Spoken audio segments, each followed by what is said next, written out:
time for another episode of the Josh Cast. Well, I feel better about this podcast because I just saw that Jen Kirkman has a podcast where it's Stream of Consciousness, and it's just her doing the podcast. And so if she can do Stream of Consciousness, so can I. Quote from the movie The Edge with Anthony Hopkins. What one man can do, another man can do. But it should be updated. What one person can do, another person can do. There we go. Now we're in 2020. Now we're living in the present, which feels kind of like the past. What with the plague and all.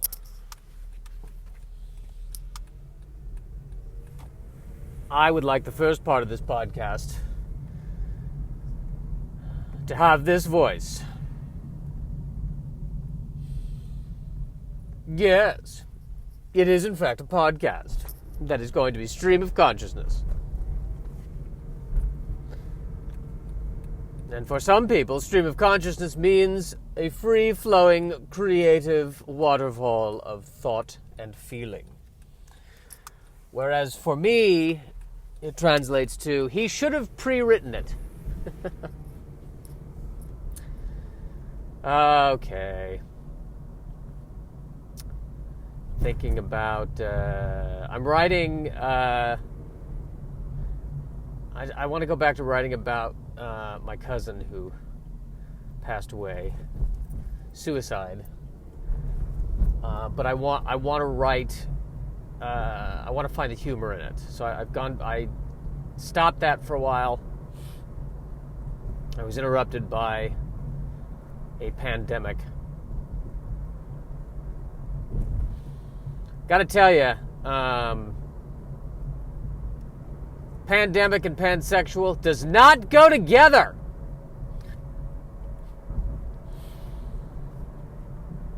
Well, I guess it depends on the size of your personal bubble. We all have to stay within our personal bubbles. It's making it much harder for orgies now. Everyone has to go through a 14-day personal quarantine before they can have the orgy.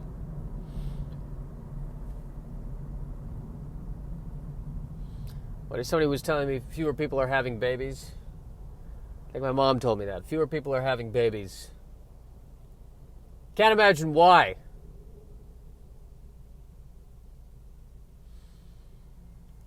Imagine, in general, people would be hesitant to start a family in this day and age.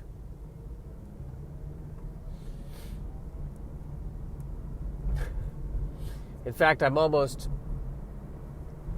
Although there might be certain couples who are like, we need more soldiers for the coming revolution. Martha, I need you to pop out some twins.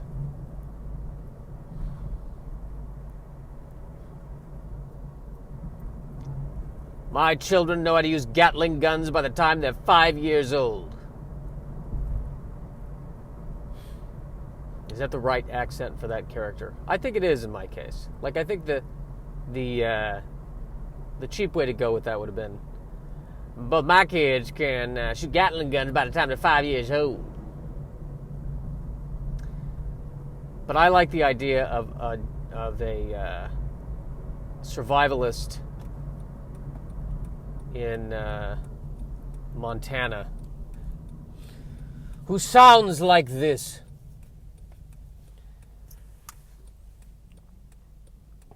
Yes, I have seen the devastation that could come, that could transpire. I will not allow it. Children, let us gather in the trailer and devour our franks and beans. Why do I have this voice? Why am I playing with this voice today? I had a little bit of insomnia last night, so I was watching part of Clash of the Titans. Not the most recent one, but I think the early 80s one, back when it was still stop motion for all the special effects. And I really believe this. I think the most interesting character in the movie that I want to hear more of is Medusa.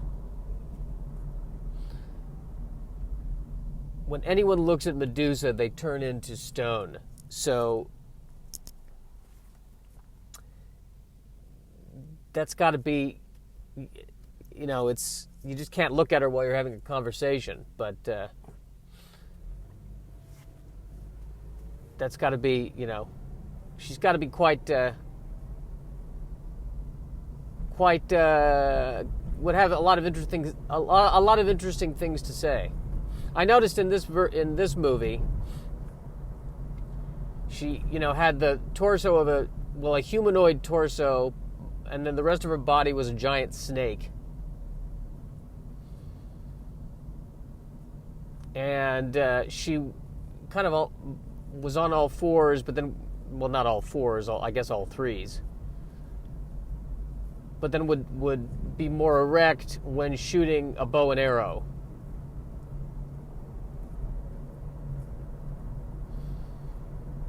But she's just ready with that bow and arrow as soon as they came in.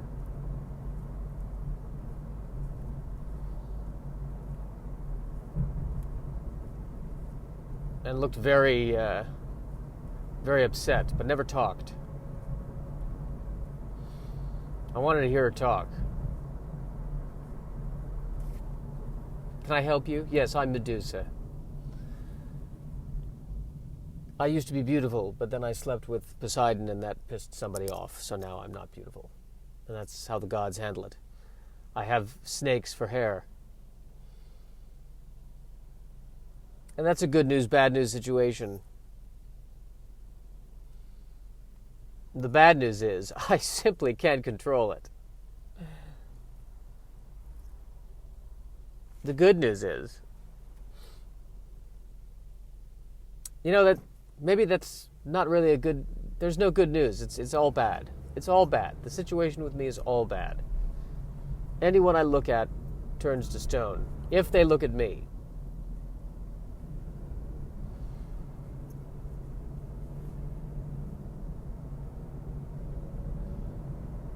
That's why all of my correspondence is usually through letter writing.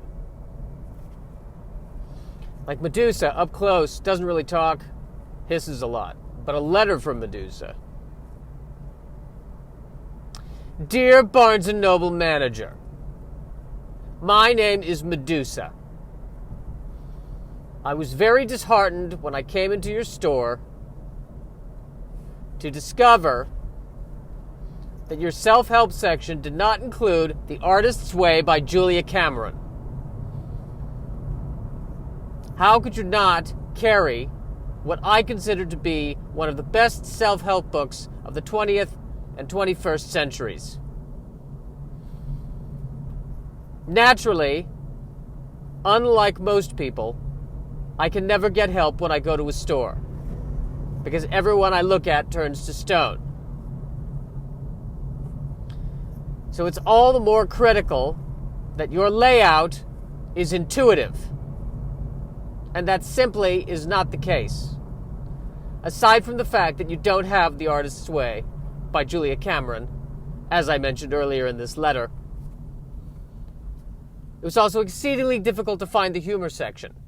Yes, I too enjoy a little bit of humor now and then. And I find in the darkness and loneliness of my existence, it's often refreshing to read a spirited Dave Barry essay.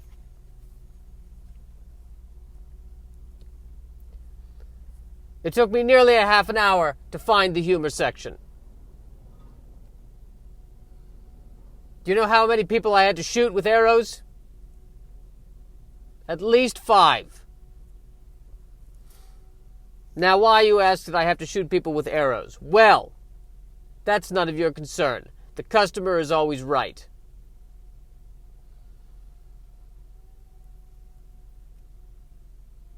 And you also had no snacks for my snakes. My snakes need snacks. They get very hungry, and if I don't feed them, never mind that. If I don't feed them, I'm not sure why I'm writing my corrections into this letter. Perhaps it is because I've gone a long time without having a conversation, a meaningful conversation with anybody.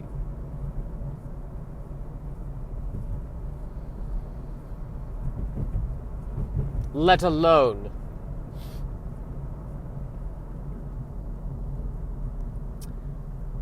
a manager of a Barnes & Noble, who I would love to have a conversation with at some point. But I am allowing my emotions to take me on a tangent that has nothing to do with the tenor of this letter. Please make your store more easily accessible to creatures of the night who freeze people with their eyes. Thank you and good day. Medusa.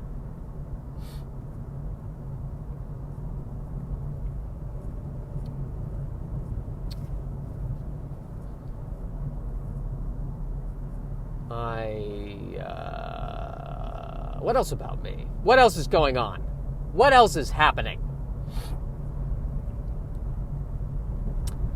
I mean, it's been now,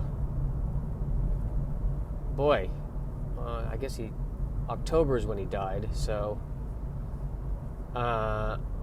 it's been almost a year since it happened, since I lost my cousin. And the odd thing is that when this pandemic came around, it really, it took my mind off of it. Not in a good way. None of this is a good way. There's no silver linings in this point I'm about to make.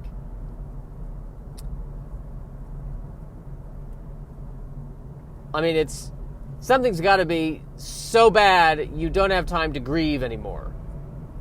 Or rather, not that I don't have time to grieve, that it took up so much energy, the pandemic that is, that I was suddenly not really thinking about Garrett anymore.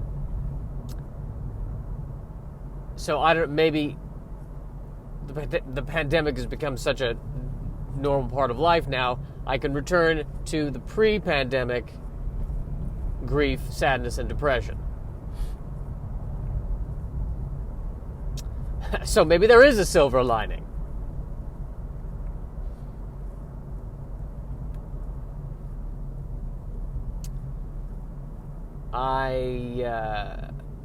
But I haven't really, I feel like I've put it on the back burner and I need to take it off the back burner now and process it.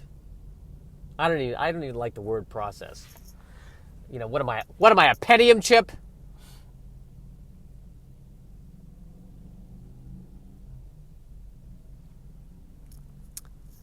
So I'm just, maybe not process it, but be with it and let it be there. That's my overall plan.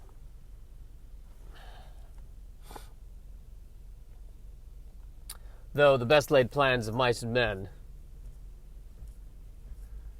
often get run over by a bulldozer. I feel like the phrase, the best laid plans of mice and men, should have a different ending every time. Otherwise, saying the phrase correctly would be an example of when the best laid plans of mice and men actually comes to fruition. So, the best laid plans of mice and men gets castrated. Speaking of mice, I saw the movie The Witches, which is a sort of children's movie about witches who have an annual meeting at a hotel. That specific part of it is hilarious, that they have a convention with panels.